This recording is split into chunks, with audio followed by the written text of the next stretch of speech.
Okay, thank you. Okay, girls, today we're going to start a new chapter on the laws of indices. There are a total of 9 laws altogether. 9 laws, all 9 laws you must memorize, all 9 laws. Okay, we try to aim to reach at least 3 today. If we are fast enough, we can reach 5. Okay, law number 5, we'll try. Okay, before we start with the laws, let me introduce to you what are indices. Have you seen indices before in your life? Yes, right? Example number 8, can you express it in the form of indices? This is what? 2 to the power of 3, right? 2 to the power of 3. Okay, some believe it or not amongst us, I have girls 2 to the power of 3 equals to 6. Because they think 2 to the power of 3 means 2 times 3. No, 2 to the power of 3 means what? This means 2 times 2 times 3. Okay, so 2 times 2 is 4, 4 times 2 is 8. So over here, right, this expression over here, this is called, everything I think is black. Do I have a blue? Okay, this should be blue. This is known as nominal form, okay? Nominal form. Nominal form basically it just means number form. It's just a number, okay? What about the green color? The green color, 2 to the power of 3 is known as the index form. But the green color number, right? Alina, pay attention. The green color one is called what? What is this called? Sahana, pay attention. What is this number 2 called? Base. Okay, it's called a base. It's all about the base. The base. It's all about the base. Always. The number 3 is called the index. It's called the index. Okay. Plural. The plural form is known as indices. That's what this chapter we are learning. Indices. Plural form. Okay. This is singular form. Singular form. Okay. So what you see over here is called the nominal form, the number 8. It can be expressed in a form of index form. Index form meaning 2 to the power of 3. 2 is a base, 3 is an index. Okay? Okay, we're gonna start investigating and hopefully we can uncover some laws ourselves. Okay, let's look at the first example. 4 times 8. Can somebody tell me what does 4 times 8 equals to? You don't know, I will go home now. 4 times 8 equals what? 32. I must ask my daughter, the small one, Sarah. She's very good with 5 times table, but I don't know if she can remember her 4 times table. Okay, 4 times 8 is 32. Okay, so we know that for heart, by heart. Okay, now I want you to look at the left hand side first. Everyone look at the left hand side. Okay? Come, Quotient. Left hand side. 4 times 8. Look at the number 4 times 8. Instead of writing the number 4, right? Is it possible for me to write it in index form? The number 4. Can I write 2 to the power of? Wait a minute. The number 8 can be written as 2 to the power of 3. Right? We just did it. Right? It's 2 to the power of 3. Okay? 2 to the power of 3. And so far so good? Okay, watch here. Watch here. Don't blink. Okay? Don't blink. So, can we look at what is, if Mr. were to expand out 2 to the power of 2, right? 2 to the power of 2 actually means 2 times 2, right? Correct? Right? Times 2 cube means what? 2 cube means what? 2 times 2 times 2. Yes? Correct? So, if you look carefully at this, this is actually 2, how many times of this? How many times is this? 5 times, right? So, if I write everything together, this is the same as 2 to the power of 5, yes or no? 2 to the power of 5, right? And 2 to the power of 5 is actually equal to what value? 32, which is our right hand side, right? Our right hand side. So we know that 4 times 8 left hand side must eventually equal to 32. We know that. Okay? Let us write down what we observe in terms of index notation. Let's take a look. Let's take a look. Mr. will write it here. So 4 times 8 is actually 2 times 2 to the power of 2. 8 is actually 2 to the power of 3, right? When we multiply them together, we actually have 2 to the power of 5. This is our first observation. Can everyone look at this? This is 2. This is 3. This is 5. Do you guess? Can you hypothesize if Is there any relationship between them? Plus, right? Wow, she is scientist. One look she can tell already. 2 plus 3 is 1. Wow, but if you are a good scientist, will you just base on one example and then you generalize this must be a theorem? Huh? Must do it 5 times. Must do it a few more times, right? Okay, let's test another set of numbers, okay? Okay, let's try another set of numbers.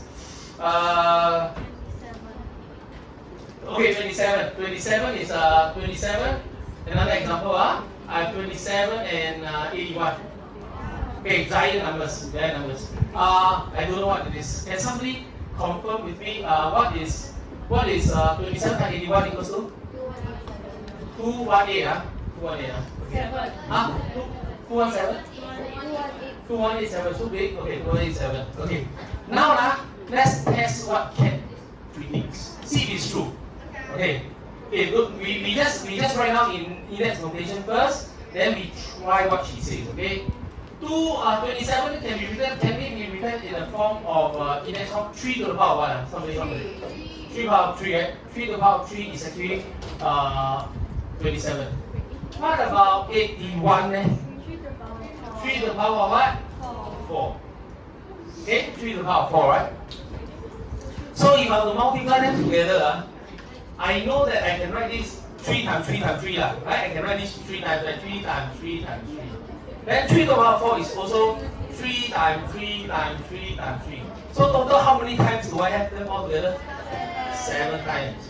That means this must be the same as 3 to the power of what? 7. Right?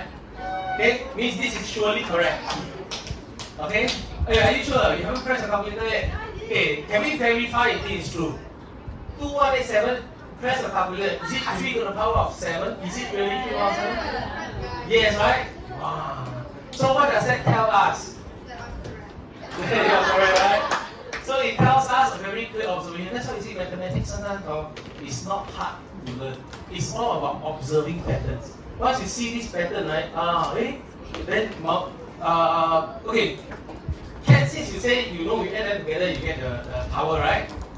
Okay, how will you put this in terms of mathematics notation to generalize this?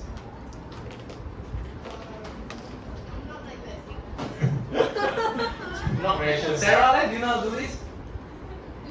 Okay, I give you a clue, okay? Do you see this? This is base 3, right? This is base 3, right? What happens when the base is the same? When you multiply them? What can you do with the power? You plus. Is that okay? Let's check whether is this true or not. Over here. 2 to the power of 2 times 2 to the power of 3. The base is the same. When the base is the same, what happens when you multiply the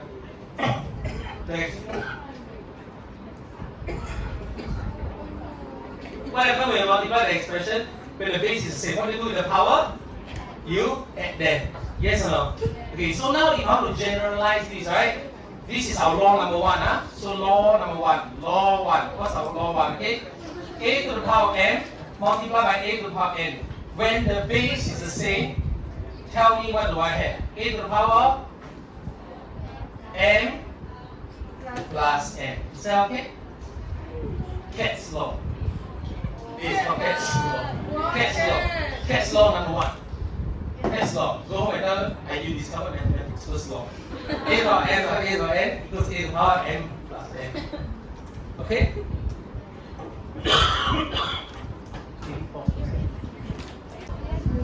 Okay, let's move on. Second law. Okay? So second law. Okay? Over here, everyone pay attention. Everyone pay attention. So the next one I'll ask Hannah to guess. Okay? Just guess. Okay? The first law says that when you multiply two expressions, when they have the same base, the base must be the same. It's all about the base. The base is the same. You multiply, you add up the power. Hannah, can you make a guess? Now the base is the same, but I divide. So can you make a guess? What will happen? Make a guess. Wrong, never mind. A to the power of If times is plus, divide is what? Minus, right? Let's try to see if really got such a law, okay? Hannah's law. See if this is true, okay? Hannah's law, okay? Let's test it out. Okay, everyone watch, huh? Let's say, example, another example, okay? Let's say I have x to the power of 7 divided by x to the power of 3, okay? So if Hannah's law is correct, this is x to the power of 4. That's 7 minus 3, yes? Okay, but let's test it out, okay? Oh, so what do I do? So x to the power of 7. So x times x times x, 3, 4. Oh, I regret this example. 1, 2, 3, 4, 5, 6, 7. 1, 2, 3, 4, 5, 6, 7, 8, 7. How do you do? You do good? Good game. So important is good game, right? You try your best. Good job. Yay! Okay? Try your best. Most important. Okay, next. X cubed. X cubed is x times x times x, right? Okay, everyone with me? Okay, if the numerator and denominator is the same, let's test to cancel, okay? Cancel, cancel, cancel, cancel, cancel, cancel. So how many x is left, somebody? How many x is left? 4 times, right? 4. There are 4 of them, right? There are 4 of them, right? So what do we have? X to the power of 4. So is Hannah's law correct? It seems like it's true, right? It seems like it's true, right? Okay, let's try another example. Okay, let's try another example. Let's do A. A to the power of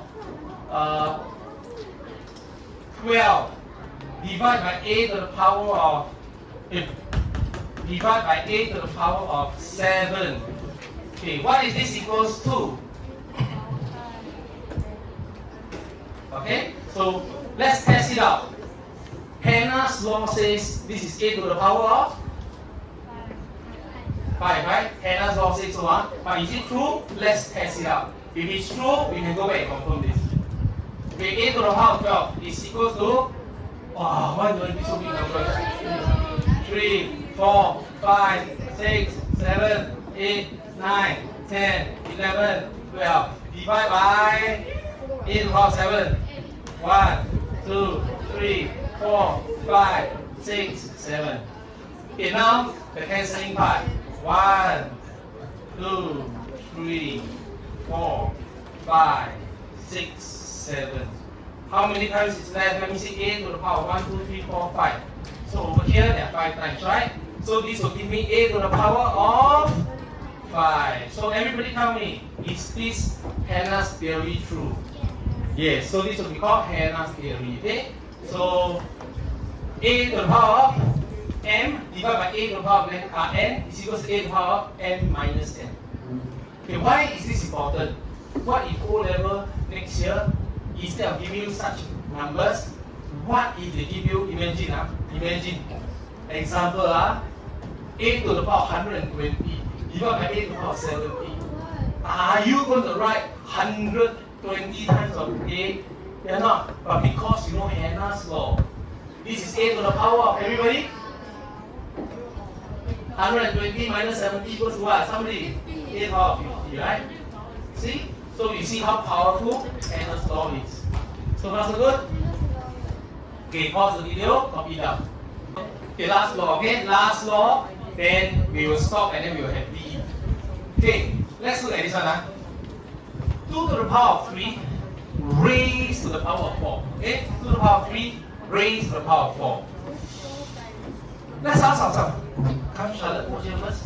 Come put it aside. Okay, over here, example, if I have P to the power of 4. Can anybody tell me what does P to the power of 4 means? What does P to the power of 4 means? P times P times P times P. A lot of P, right? Okay, after this you all go toilet, okay? Okay, P times P times P times P. Is that okay? Can we continue? Okay, next one. So, if it is Q to the power of 4, what does it mean? Q times Q times Q times Q. So if it's 2 cubed to the power of 4 means what? 2 cubed times 2 cubed times 2 cubed times 2 cubed. So far so good? Okay? Okay, what is this nonsense equals to? Let's take a look. What is this nonsense equals to? Wait a minute. Cat's law, right? Cat never said something, right? Cat said something. What did cat say? Watch here, watch here.